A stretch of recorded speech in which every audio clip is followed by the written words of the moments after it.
뉴스 정면 승부. 이동형의 뉴스 정면 승부.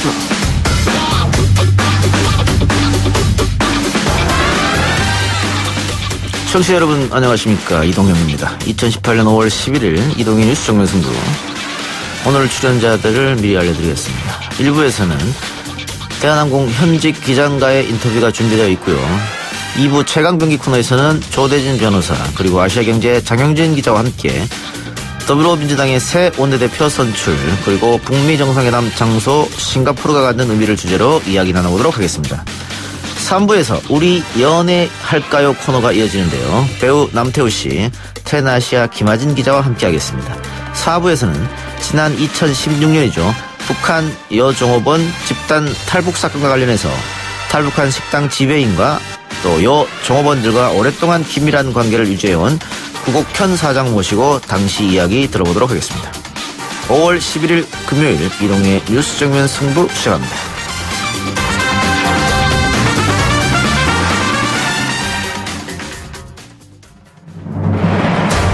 이 작가는 독하다.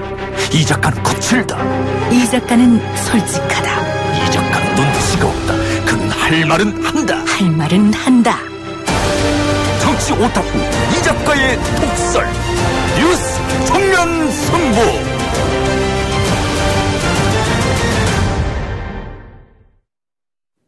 한진그룹 총수 일가의 갑질 논란으로 국민적 공분이 커지고 있는 가운데 조양호 회장 총수 일가의 퇴진을 촉구하는 촛불 집회가 지난 4일 열렸습니다. 내일 2차 촛불 집회도 열릴 예정인데요. 1차 촛불 집회 이후 일주일이 지났는데 현재 대한항공 회사 분위기는 어떨까요? 촛불 집회에 직접 참여하셨던 대한항공 현직 기장 연결해서 이야기 나눠보도록 하겠습니다. 기장님 나와 계십니까? 예, 안녕하십니까? 네, 고생이 많습니다. 예. 예. 그 1차 촛불 때 직원들이 가면을 쓰고 집회에 나섰잖아요. 예, 그렇습니다. 아무래도 뒤에 이어질 회사 측의 어떤 대응이나 공격 이런 것 때문에 그렇게 하신 거죠? 예, 그렇죠. 그동안 그런 게 좀 많았었네요. 문제 있으면 색출 작업을 벌인다든가 혹은 보복을 한다든가. 예, 실질적으로 그런 보복들이나 인사상 불이익들은 당장 이루어지지가 않았습니다. 아하, 예. 시간을 두고요. 최종 활동을 벌였다가 다른 이유로 다른 핑계를 대서 징계를 하거나 인사상의 불이익은 바로 주더라도 눈에 바로 드러나지 않지 않습니까? 예. 그런 것들을 지속적으로 해왔죠. 그러니까는 꼭 이번 사건이 아니더라도 언론 인터뷰한 사람들을 색출해가지고 후에 다른 이유를 뒤집어 씌우든지 어떻든지 해서 보복을 한다. 이런 사례가 있었다는 것이죠? 아, 그렇죠. 네. 그래서 오늘 기장님도 성함 공개하지 않으시고 지금 저희랑 인터뷰하는데 그래도 회사 측에서 알려고 하면 알지 않을까요? 아, 그렇게 하겠죠. 근데 좀 불이익 두렵지 않으십니까? 괜찮으십니까? 두렵기야 두렵죠. 그런데 네. 그 두려움의 대상이 사실은 회사로부터 가하는 이런 불이익은 아닙니다. 예. 문제는 이런 것들에 대해서 우리가 목소리를 내세웠을 때 예. 회사로부터 가해지는 이런 불이익과 실질적으로 그 징계까지 포함해서 이런 것들이 앞으로 노조 활동이나 이렇게 자발적인 내부의 목소리들을 통제하는 수단으로 사용되었을 때 결국은 지금 이러한 자들이 저지르고 있는 불법적인 행위들이 결국 회사를 망하게 할 거라는 것이죠. 그렇죠. 예. 그렇기 때문에 그런 두려움이 더 큰 것이지 회사에서부터 가해지는 직접적인 두려움은 2차적인 문제입니다. 알겠습니다. 자, 내일 또 촛불 집회가 예정되어 있는데 기장님도 참석하실 겁니까? 당연히 비행이 없어서 참가할 예정입니다. 예. 그 언론 보도를 보면 회사 측에서도 사람들이 좀 나왔다 그러거든요. 어떻게 감시 목적이라고 생각하십니까? 당연히 감시 목적으로 나왔고 무엇보다도 자기들이 뭔가를 하고 있다는 것을 조 회장 일가에게 보여주고 싶은 것이 더 크겠죠. 1차 촛불 집회 이후에 지금 일주일 정도 지났지 않습니까? 예. 사내 분위기는 어떻습니까? 사내 분위기는 사실은 좋다고 봐야 되죠. 오히려요? 어떤 말씀이냐 하면, 지금까지는 사측이라 하면 결국은 그 조 회장 일가에 부역했다는 사람을 사실 사측이라고 얘기했었는데요. 예. 지금 촛불 집회를 통하면서 그 사원들 마음에 그 직원들 마음속에 우리가 주인이라는 인식이 강해졌거든요. 예. 그래서 앞으로 그 질문하실 때나 뭐도 사측이라 그러면 사실 무리입니다. 아하. 이런 지금 어떤 식으로 달라졌냐면 그 지금까지 일부 그 사원들이 노동조합이 세 개의 노동조합에 대해서 사실은 뭐 어용이라는 시각까지도 이렇게 그 표출을 했었거든요. 예. 그런 세 개 노동조합마저 조양호 퇴출을 이제 목소리를 높이고 있는 것으로 봤을 때 이제 많이 달라졌고 오히려 회사 분위기는 좋아졌다고 봐야 되죠. 단 아직도 그 일부 부역했다는 사람들은 색출하러 나서는 행동들을 보임으로써 아직도 자기들이 뭐 하고 있는 그 행위가 결과적으로 회사로 하여금 어떠한 손해를 끼칠지에 대한 인식을 못하고 지금도 겁을 주는 형태의 행동들을 하고 있죠. 네, 근데 그게 그래서 제가 좀 이해가 안 되는 게 지금 이렇게 국민적으로 아주 안 좋은 여론이 들끓고 있고 분노가 휩싸이고 있는데 이 상황에서도 회사가 그렇게 보복을 가한다는 게 좀 이해가 안 됩니다. 그런데 지금 이야기 들린 거 보면 지난 촛불 집회에 참석해서 가면을 벗었던 부산 항공우주사업본부 소속 직원이 심할서까지 작성했다고 하거든요. 예, 저도 단톡방을 통해서 사실은 봤습니다만은 사실 확인된 건 아니고요. 그거보다 더 이상 아까 말씀드렸다시피 사후적인 조치로서 가하는 불이익들이 더 큽니다. 예. 그건 눈에 지금 당장 나서는 사람한테 겁을 주기 위해서 단순하게 그냥 뭐 확인했다는 차원으로 말을 돌릴 거거든요, 분명히. 예. 만약 그런 행위를 했다 하더라도 아니 그냥 뭐 사실로 확인했을 뿐이다. 어떤 손해를 가하기 위함이 아니다. 라고 하면서도 계속 지켜보고 있다는 것을 나타내고 싶은 거죠. 회사 일부 그 조 회장 일가에 부역하는 사람들은. 예. 그 불이익이라는 게 대체로 보면 인사적 보복 조치 뭐 이렇게 보면 되겠네요. 그 앞에 사실을 봤을 때 직접적으로 고소 명예훼손 등 이런 고소고발까지도 하죠. 거기서 발언한 내용을 가지고 단지 그게 궁극적으로 명예훼손으로 처벌받는다기보다 그 조사 과정에서 가족들로 하여금 뭐 소환을 경찰서나 뭐 검찰에서 소환을 했을 때 불편함과 두려움들이 앞설 거 아니에요. 예. 그리고 실제 징계를 하고 징계가 실제로 실행되기 전까지 계속 징계를 주겠다는 위협들과 징계 진행 과정 자체가 계속 두려움을 심어주는 거거든요. 예. 그러니까 이런 행위들이 뭐 계속 이루어지는 것이죠. 그러면은 어쨌든 1차 촛불 집회, 2차 촛불 집회의 목적이라고 하면 조 씨 일가의 퇴진이라고 봐야 됩니까? 아, 그렇죠. 뭐 퇴진만이 아니라 나아가서 사법적 처리를 반드시 해야 되는 것이죠. 아, 경영에서 물러나는 것은 당연하고 법적 조치까지 받아라. 유사한 사례가 대한항공에서 꽤 오랫동안 있어 왔지 않습니까? 예. 한 20년 이상 됐다고 많은 사람들이 얘기를 하는데 그동안 그러면은 직원들은 그런 조양호 일가의 갑질에 계속 당하면서 참고 왔었다는 거죠? 아, 여러 사원들이 사실은 조 회장 일가의 전행을 뭐 직접 겪은 부분은 사실은 많지는 않죠. 그렇겠죠, 아무래도. 예. 간접적으로 듣고 알고 있던 부분들은 대단히 많았었죠. 예. 그런데 그러한 것들이 이제 단톡방을 통해 구체적인 설명과 뭐 일부 증거들까지 나오면서 야 대부분 이게 사실이었구나. 정말 그걸 알고 경악을 하게 된 거죠. 분노가 이제 폭발하다고 봐야겠네요. 그렇죠. 그래서 뭐 이대로 가다가는 정말 뭐 대한항공이 망하겠구나 하는 인식이 뭐 그냥 괜히 나섰다가 불이익 당하는 이런 두려움보다 더 커진 거죠. 아 어차피 뭐 개인적인 처벌이나 이렇게 그냥 놔뒀다가 회사가 망하는 것이나 뭐 결론은 뭐 같다는 생각에 이르게 됐다고 봐야 되겠죠. 예. 그래서 지금 이제 많이 폭발하게 된 것 같습니다. 그러니까 뭐 이번에 조현민 사건도 그렇고 지난번 조현아 사건도 그렇고 소위 말하는 오너 리스크 때문에 대한항공의 이미지가 상당히 낮아떨어졌지 않습니까? 아 그냥 거의 이제 불쌍한 눈으로 쳐다보더라고요. 예. 야 그런 데서 일을 했었냐 뭐 이런 식이죠. 예. 뭐 자괴감이 많이 들죠. 그렇겠네요. 조종사들의 근무 여건은 다른 회사랑 비하면 좀 어떤가요? 다른 회사랑 비교할 거 없이요. 예. 실질적으로 우리 그 자체 내에 대한항공 자체 내에 있는 단협 속에서의 근무 시간 제한들이라는 게 2013년도 거의 우리 지금 필수공익 사업장이라는 그 제도적인 문제, 우리 단체 행동권이 제한되는 이러한 여건 하에서 뭐 일방적이다시피 해서 더 악화시키는 길을 걸었거든요. 예. 그러니까 우리가 지금 해왔던 것들 자체가 다른 회사랑 비교할 필요 없이 점점 나빠지고 있는 거죠. 일은 더 하게 되는 조건들을 만들었어요. 휴식은 점점 짧아지고요. 예. 제가 가장 충격적으로 들었던 게 말이죠.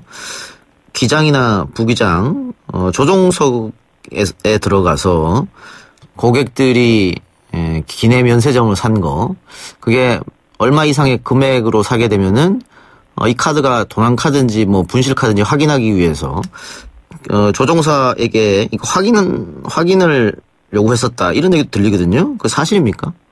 지금 뭐 몇 년 전만 해도 사실이었고 저도 몇 번 그런 일을 했었죠. 뭐 수차례 했었죠. 단 그때는 저는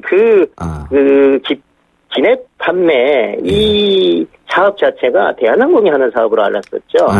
일부 짧은 구간에서 그런 것들을 요구받았을 때는 아무래도 영향을 끼쳤겠죠. 그렇죠. 일단 할까 말까 하는 그 생각 자체가 위기 순간에는 정상적인 판단을 조금 흐리냐는 요소로서 작용을 했죠. 예, 그러니까 어쨌든 승객의 안전 문제하고 연결되는 문제인데, 기장님이 혹시 겪은 갑질 문제라든가 조금 이해할 수 없는 회사의 문화라고 할까요? 뭐 이런 게 있을까요? 제가 겪은 것들과 보고 들은 것들 합친 것들이 지금 언론을 통해서 대부분 다 나왔고요. 예. 나오지 않는 부분들은 사실 갑질을 떠나서 불법이 저지르고 있는 그 가장 본질은 아직 건드리지 못했다. 예. 뭐 이 부분이 저는 지금 아직 못마땅한 부분이고 계속 우리가 촉구를 드려야 되는 이유거든요. 그럼 말씀하신 불법이라는 게 어떤 거 있죠? 지금 그 외국계 그 회사를 이용해서 대한민국 법상으로는 분명하게 불법인 그 그러니까 조종사를 파견하는 이런 그 행위를 하고 있습니다. 미국 LA에 있는 그 회사인데요. 예. 이게 뭐 대한항공 순수하게 대한항공이 투자 회사로 돼 있지만 그런 행위를 대한민국 법에서는 허용하지 않고 있거든요. 예. 여기를 통해서 들어가고 있는 현금들이 어떤 형태로 회계 처리가 되고 있는지를 금감원에 보고할 의무가 없는 모양이에요. 외국계 법인으로 돼 있어서. 예. 이런 부분으로 빠져나가는 부분과 그리고 LA 호텔을 지었을 때 투자되는 부분들, 거기서 건설했을 때 그 여러 가지 사업을 다른 데 맡겼을 때 얼마나 투명하게 맡겼는지 이런 부분들이 난 더 크게 봐야 된다고 생각을 합니다. 이거는 지금까지 나왔던 언론사에 나왔던 내용하고는 좀 다른 것 같은데, 그 호텔이라든가 다른 회사, 법인의 회사를 만들어 가지고 불법적으로 파견했던 일이 있었다, 이런 말씀이죠. 지금도 계속 하고 있죠. 지금도요. 그리고 네. 거기로 들어오는 수익금은 어디로 흘러간지는 좀 미궁이고. 그렇죠. 지금 그 기내 판매 사업이 중간에 통행세를 걷는 형태로서 그 부당내부 거래를 지금 하고 있다고 그렇게 판단하고 있는 거 아닙니까? 정부 당국에서요. 예. 마찬가지 형태인 거죠. 명확하게 불법 그 자체, 사업 자체가 불법인 회사에서 중간 그 통행세를 받고 있는 것이죠. 그런데 그게 얼마를 받고 있는지 그거의 영업 비밀이라는 이유로 공개를 안 하고 있다. 밝히질 않고 있는데요. 액수가 작다 하더라도 불법은 불법입니다. 네. 어제 비행하셨다면서요, 기장님? 예, 그렇습니다. 예. 근데 우리가 알고 있기로는 이게 조종사라든가 승무원들한테는 충분한 휴식을 고객의 안전을 위해서라도 줘야 된다. 그게 항공법 상에 있지 않습니까? 규정으로? 법적인 시간들은 다 지키는 거죠. 그런데 그 법적인 시간들이 얼마나 충분한가. 예. 그 휴식하고 있는 시설들이 정말로 휴식을 하는데 적절한가. 예. 이런 것들이 질적인 면으로 따지고 들어가게 되면 우리가 직접 비행을 하는 사람 입장으로는 대단히 부족한 것이고 특히 시차를 넘나들고 있는 이런 부분들에서 현지에서 적응이 안 된 상태로 비행을 하게 되는 경우 실제 비행 안전에 큰 영향을 끼친다고 보거든요. 예. 왜냐하면 거의 짧은 비행 구간이라 하더라도 짧은 게 아니고 유럽 같은 경우에 2박 3일 패턴으로 돌립니다. 2박 3일 패턴이면 오늘 한 12시간 비행을 하고 다음 날 내가 그날 가서 잔 다음 날을 그러니까 전날 잤던 시간대에 다시 또 이제 일을 해야 되는 형태거든요. 그러니까 중간에 휴식 시간이 있다 하더라도 그 시간에 잠을 자면 오히려 이제 일을 해야 될 시간에 잠을 못 자는 그러니까 이제 깨 있어야 되는 이런 예. 근무 패턴에 대한 이 적절성이 대단히 부족한 거죠. 현지에서 휴식이 법적으로 주어진 시간들과 실제로 우리가 쉴 수 있는 시간과는 큰 차이가 있습니다. 알겠습니다. 중간에 거기서 식사도 해야 되고 여러 가지 것들이 휴식을 방해하기 때문에 예. 다른 항공사에 대해서는 그 법적인 것들은 그냥 법적인 요구 조건에 불과하고 현지 상황에 맞게 적절히 조절을 하죠. 아, 근데 그런 게 없었다, 대한항공에서는. 네. 기장님 혹시 그 오너 일가 태운 적 있습니까? 저 같은 경우는 없습니다. 없으면 다행이라고 생각해야 되나요? 말씀을 드렸다시피 사실은 블랙리스트 같은 형태가 존재해서 사전에 바꾸거든요. 마음에 안 드는 기장들이 기행할 거는 사전에 바꿉니다. 그렇군요. 예, 오늘 인터뷰 감사하고요. 힘내서 투쟁하시기 바랍니다. 네, 고맙습니다. 예, 오늘 말씀 잘 들었습니다. 지금까지 대한항공 현직 기장의 인터뷰였습니다. 1부 순서는 여기까지고요. 저는 2부에서 찾아뵙겠습니다.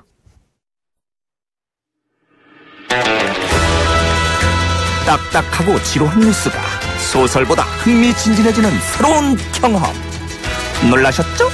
이것이 바로 이동준의 뉴스 정면 승부.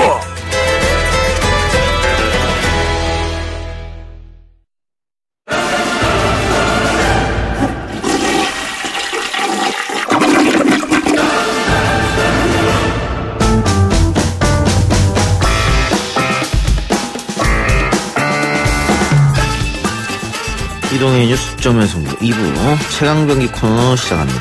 오늘도 아시아경제 장영진 기자, 조대진 변호사 나왔습니다. 어서 오세요. 안녕하십니까. 조대진 변호사가 나왔으니까 방송 안 듣고 나가겠다 이런 분이 또 계실지 모르겠네. 그러지 마십시오. 한번 들어주십시오. 사랑합니다. 네. 오늘 더불어민주당 새로운 원내 대표가 뽑혔죠. 예, 뽑혔습니다. 홍영표 의원. 일단 어떤 분이죠, 홍영표 의원이? 노동운동가 출신이죠. 이제 지금의 민주노총이 창설될 무렵에 이게 준비위원으로 활약을 했었습니다. 이 민주노총이 생기기 전에 업종회의라는 단체가 있었어요. 그러니까 대기업 노조라든지 지금의 언론 노조가 이제 합쳐진 그런 모습이었는데 그 업종회의에서 간부를 맡은 적도 있습니다. 그 전에는 대우그룹 노조연합 사무처장 출신인데요. 이 대우자동차 파업 때 이 젊은 나이로 김우중 회장과 협상을 벌인 것으로 아주 유명합니다. 원래는 동국대 철학과 출신이죠. 근데 학력을 숨기고 대학생이라는 걸 숨기고 중졸 노동자로 용접공으로 그 현장에 취업을 하셨다고 그래요. 위장 취업이네요. 그렇죠. 네. 당시로는 엄청난 빨갱이 짓입니다. 공중파 방송에서 빨갱이라는 단어 쓰시면 안 됩니다. 안 됩니까? 조심해 주시기 바랍니다. 네. 네.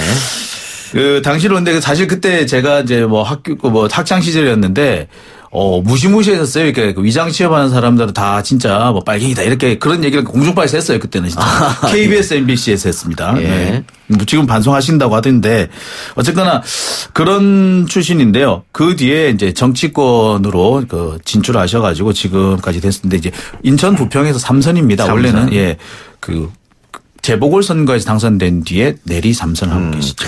자, 원내대표 선거는 대표 선거하고 다르게 국회의원들만, 현직 의원들만 그렇죠. 뽑을 수 있는 거잖아요. 그런데 지금 보니까는 더블 스코어 이상 차이난 것 같아요. 네. 상대 경쟁 후보보다. 친문 핵심이다 이런 얘기도 있던데. 그렇죠. 친문 핵심으로 알려져 있었고요. 지금 홍영표 의원 같은 경우는 지금 원내대표 도전이 두 번째입니다. 예전에 우원식 대표와의 그 대결에서 7표 차로 지금 그때는 아쉽게 분루를 삼켰는데 이번에는 노웅래 의원하고의 그 경쟁에서 거의 2배 78표 받으셨죠. 노웅래 의원이 38표 받았으니까요. 여유 있게 따돌리고 이제 원내대표가 되셨습니다. 이제 친문의 핵심이기 때문에 청와대하고 교감도 잘 되고 그리고 이제 본인 스스로 이제 당 중심의 이런 이렇게 당 중심이 되는 이런 정치를 하겠다라고 얘기를 했기 때문에 청와대 쪽에 끌려가진 않겠다라는 입장도 지금 표명하고 있는 상황입니다. 아까 기자님 이야기대로 민주노총 출신이잖아요. 그렇습니다. 근데 자유한국당 김성태 대표는 한국노총 출신이에요. 네. 같은 그렇죠. 노총 출신인데 어떻게 호흡이 잘 맞을까요? 글쎄요. 한국노총도 한국노총 나름이고요. 민주노총도 민주노총 나름입니다. 노조 운동을 했다고 해서 다 똑같은 사람 아닙니다. 서름을 겪어보지 않은 사람은 글쎄요. 노조 운동을 했다고 말을 할 수 있을지 사실 살짝 좀 의심스럽습니다. 네, 그리고 장 기자는 서름 겪으면서 노조 운동 했었어요? 그 서름을 제가 얼마나 말로 얘기를 하면요. 오늘 밤 새야 됩니다. 방송 째야 돼요, 이거.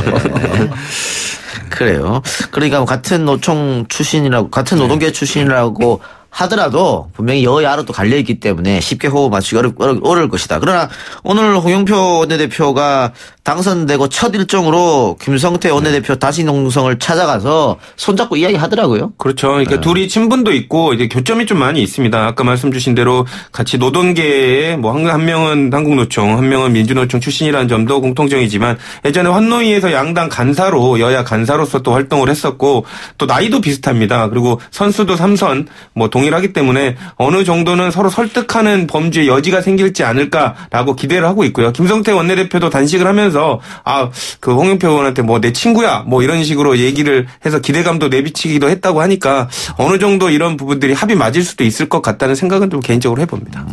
근데 이 부정적으로 보자면요. 현재의 교착 국면이 원내대표 때문에 생긴 교착 국면은 아니거든요. 그러니까 지금 전국 흐름에서 보자면은 자유한국당이 어떻게든 자신들의 존재 가치를 드러내려면은 단식을 하지 않을 수가 없다. 단식 말고 다른 방법이 누가 있겠냐. 그게 아니면은 지금 그 고공행진하는 문재인 대통령의 이 지지율 속에서 휩쓸려 갈 수밖에 없는 상황인데 할 수 있는 게 뭐가 있겠느냐. 그리고 만약에 지금 국회를 열게 되면은 염동열, 홍문종 의원 등 두 사람의 체포동의안이 지금 떡하니 기다리고 있어요. 열 수가 없죠. 그리고 만약에 어찌어찌 뭐 해서 이 두 분의 체포동의안을 처리했다고 하면은 그 다음에는 사실 검찰이 또 한 사람을 기다리고 있죠. 권성동 의원에 대한 체포동의안을 지금 내려고 준비를 하고 있는데 3명이 한꺼번에 밀리면 안 되니까 지금 시간 조절하고 있는 상황이거든요. 그러니까 이런 것을 볼 때 사실 이게 뭐 기대를 뭐 처음부터 꺾으면 안 되겠습니다만 반드시 이렇게 너무 이렇게 기대할 수 있는 건 아니라는 생각이 듭니다. 아니 뭐 다른 거는 둘째 치고 14일까지 처리해야 할 거 보궐선거 문제. 그 원포인트로 그건 할 수 있는 거 아니에요? 두 사람이 합의하면? 그게 어떻게 보자면 그걸 합의해 주느냐 안 해주느냐가 시금석이 될 겁니다. 앞으로 어떻게 증언계 전개될 것이냐. 그러니까 사실 그게 잘못되면은 이제 국회가 완전히 엄청난 경색 국면으로 갈 것 같은데 제가 볼 때는 그렇습니다. 누구는 이런 말씀도 하세요. 선거하면 다 풀린다. 뭐 저도 그런 예측을 하고 있어요. 예, 그렇다고 본다면 사실 시간이 약이다. 뭐 이런 얘기가 아닌가 싶기도 합니다. 네. 그런데 가장 첨예하게 여야가 대립하고 있는 문제가 특검 문제잖아요, 드루킹. 그렇죠. 지금 원내대표 선거에 홍영표 상대 라이벌로 나왔던 노웅래 의원 같은 경우에는 받자 이거. 그렇죠. 라고 얘기했거든요. 그런데 받자고 한 사람이 떨어졌단 말이에요. 그렇죠. 그러면 어떻게 홍영표 원내대표도 특검 문제 안 받을 가능성이 높잖아요. 이제 그 홍영표 의원이 아까 말씀드린 대로 친문이기 때문에 청와대 쪽의 야당의 입장 그리고 국회가 정상화될 수 있는 입장의 의견을 전달할 것으로 보입니다. 그런데 다만 알려진 대로 친문이기 때문에 지금 야당이 주장하고 있는 그 특검의 대상 대통령까지 그 범위를 확실히 하고 있는 그 부분에 있어서는 뭐 굳이 청와대에 묻지 않고서라도 본인의 입장에서 이거는 무리하다는 의견을 개진을 할 것 같고요. 그러니까 그런 면에서 야당이 주장하는 거를 단순히 국회 정상화하기 위해서 마냥 양보하고 있지는 않을 것이라는 또 이런 추측도 되고 있는 상황입니다. 그래 쉽지는 않을 것 같아요. 아마 특검을 받기는 받을 것 같은데 만약에 그 어느 정도 야권에서 양보를 해주느냐 어느 정도를 내놓느냐에 따라 가지고 특검의 수준이라든지 이게 뭐 시기라든지 결정되지 않을까라는 생각이 뭐 있습니다. 뭐 야권은 특검을 하려면은 선거 전에 해야 된다 이런 주장이고 그렇겠죠. 여권은 선거 끝나고 하자 뭐 이런 거잖아요. 그 다음에 이제 특검의 조사 대상 어디까지 가느냐. 아직 특검을 도입한다 그래도 또 산 넘어 산인 것 같아요. 거기 그런 거 보면. 근데 이제 개인적으로 이제 법조인의 입장에서 보면 이게 이제 특검의 대상이 되느냐 여부에 대해서 논란이 되게 많거든요. 왜냐하면 지금 특검이라는 게 어느 정도 혐의가 구체화되고 특정적인 한정적인 부분에 있어서 검찰의 수사가 조금 신뢰성이 없을 때 특검을 발의하는 건데 지금 그 요건에 대해서 부합되는 게 거의 없다고 지금 보여집니다. 그런 상황에서 민주당이 어떻게 보면 좀 양보를 한 상태에서 특검을 받을 수도 있다라고 얘기한 부분인데 이제 그런 합의안을 내놓으니까 야당 측에서는 아예 항복하라 이런 식으로 이제 몰고 나가고 있으니까 여당 측에서는 이제 받을 수 없는 상황인 거죠. 그런데 이걸 받지 않으면은 야당도 부담이겠습니다만 결국은 정부 여당의 부담일 수밖에 없거든요. 국회가 안 열리면 결국은 누구 책임으로 되겠습니까? 거기다가 지금 청와대에서 요구하는 것도 꼭 했으면 좋겠다는 거 하는 것이 지금 추경이잖아요. 그렇죠. 국회 안 열리면 추경이 당연히 안 되는 것이고 여러 가지 문제점이 있기 때문에 야당이 들어오지 않는다면은 여당도 상당히 머리가 복잡해질 수밖에 없다. 이런 생각 일단 들고요. 알겠습니다. 그건 좀 시간을 좀 지켜보도록 하겠습니다. 양 원내대표가 어떤 호흡을 맞출지요. 그리고 다른 얘기 한번 해봅시다. 자, 북미회담 장소, 시간이 결정이 났죠? 네. 예, 판문점은 결국은 아니었네요. 미국의 관료들, 트럼프 측근들이 여러 가지 이유로 경호상의 문제도 있고요. 원했던 싱가포르로 결정이 났습니다. 자, 싱가포르로 왜 결정했을까? 어떤 분석이 나오고 있습니까? 일단 싱가포르이 되게 이제 그 외교에 관련된 부분에 있어서는 외교 무대에 있어서는 되게 중심지입니다.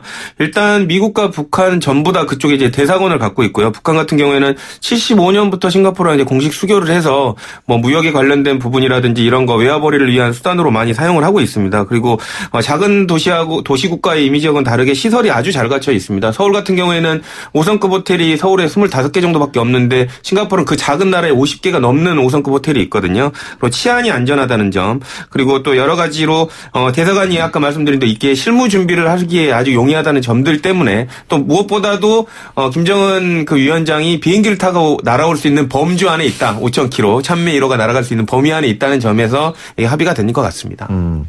또 하나, 왜 날짜가 12일이냐? 그 야당에서는 이거 가지고 좀 반발하는 것 같긴. 왜 하필 선거 날이냐? 하루 전이냐?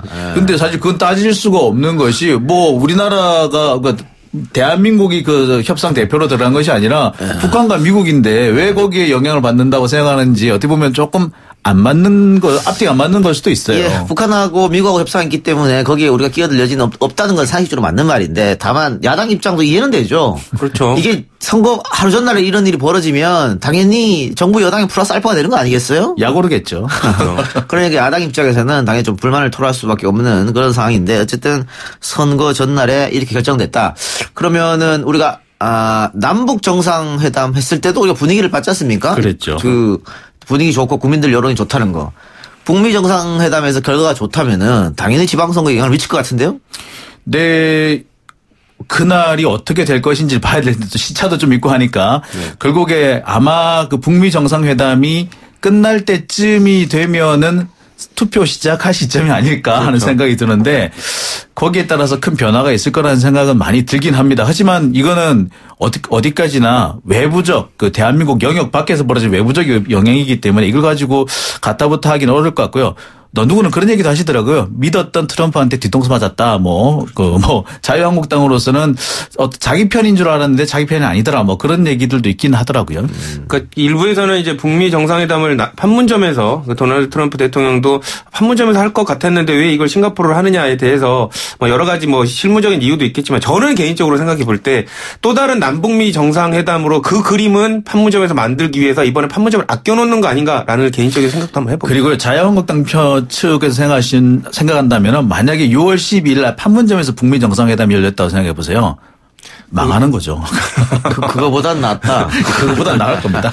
이런 얘기도 있더라고요. 미국이 결국은 판문점을 선택하지 않은 이유는 판문점을 선택을 하게 되면 한국의 주도권을 너무 내주는 거 아니냐. 네. 그래서 판문점을 하지 않았다. 이런 분석 어떻게 생각하시죠? 소위 말하면 도널드 트럼프 대통령은 이제 되게 이제 그림이 나오는 걸 중요하게 생각하지 않습니까? 근데 이제 소위 말해서 자기 생각으로는 이 그림이 조금 안 나오고 모양이 좀 빠진다라고 생각한 것 같습니다. 그리고 한반도에서 할 경우에 어쨌든 문재인 대통령이 주도권을 갖고 있는 모습처럼 보일 테니까 그러면 쇼맨십에 조금 금이 가는 걸로 이렇게 자존심 상해했을 수도 있다라는 이런 분석도 나오고 있습니다. 예.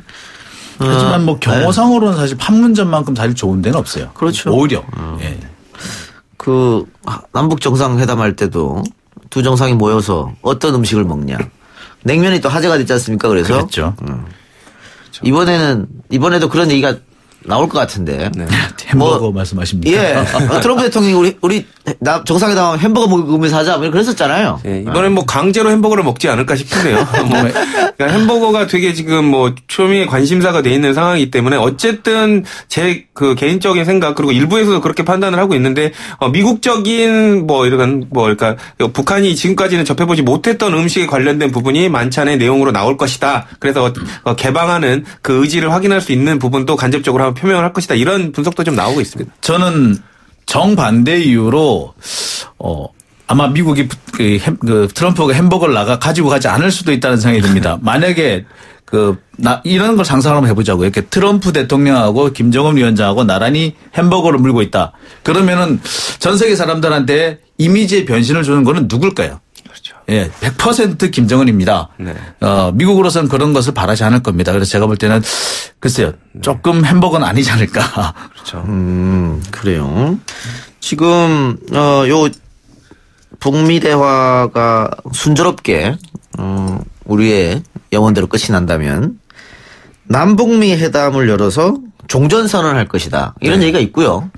아니면은 휴전협정 당사국인은 중국을 넣어서 남북 미중 회담을 열어서 종전선언을 할 것이다. 이런 얘기도 있단 말이죠.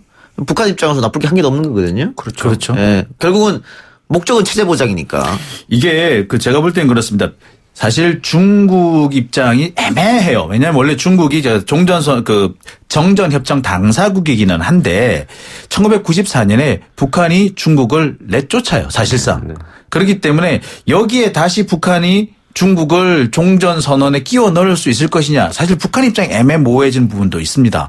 따라서 아마 종전선언은 중국이 참여할 가능성이 좀 낮아 보이고 대신에 평화협정까지 간다면은 당연히 중국이 포함되지 않겠는가. 그러니까요. 예.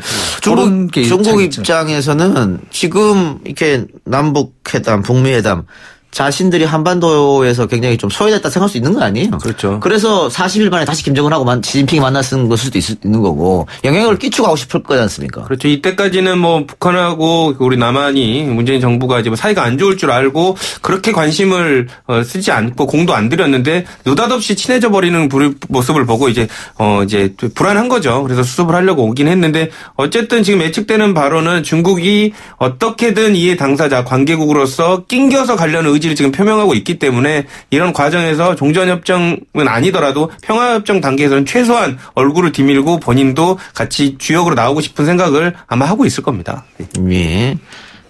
그리고 우리가 지난주에 말씀드린 것처럼 미국의 매파들이 강경 발언을 쏟아내고 거기에 북한 외무성이 맞대응하고 이러면서 이거 왜 분위기가 갑자기 안 좋아졌냐 했는데 지금 보면은 납북돼 있던 사람들이 풀려나고 CVID, PVID 갔다가 다시 CVID 오고 이러는 것은 결국 매파들이 그렇게 행동했던 것은 협상력을 끌어올리기 위한 작전이 아니었느냐 이런 분석이 가능할 것 같아요. 그러니까 북한도 그렇고 미국도 그렇고 서로 똑같다고 볼 수 있을 것 같습니다. 이게 그동안에 교섭이 지지부진하다가 갑자기 너무 잘 풀리니까 욕심이 좀 더 양쪽 다 생겼던 것 같아요. 이번에 이것도 해보자, 저것도 해보자. 그러니까 양쪽 다 요구사항이 늘어나다 보니까 교착 상태가 다시 생기게 됐고 그것이 일종의 이제 상호 간에 대한 의심으로 발전하게 되고 다시 이제 교착 상태에 봉착하게 되니까 어떤 돌파구가 필요했던 것 같습니다. 그래서 이제 억류자들에 대한 석방을 통해서 일정한 돌파구와 함께 약속을 지킬 것이다라고 하는 이런 메시지를 준 게 아닌가라는 생각이 들고요. 결국이 지금 이번에 같이 다시 교착 상태가 해소되지 않았느냐 이렇게 볼 수 있을 것 같습니다. 예, 알겠습니다. 오늘 이야기 여기까지 듣죠. 제가 초반에 조대진 변호사 나오면 안 듣겠다는 생각이 좀 있을 것이다 라고 이야기했는데 그 이야기 때문인지 몰라도 조대진 때문에 듣겠다는 사람들이 지금 아유 사랑합니다. 엄청난 댓글을 달아주고 계십니다. 개인적으로 연락 한번 주십시오. 그래요. 두 분 오늘 수고하셨습니다. 여기까지 듣겠습니다. 감사합니다. 감사합니다. 네, 지금까지 조대진 변호사 아시아경제 장영진 기자였습니다. 네, 저는 3부로 찾아뵙겠습니다.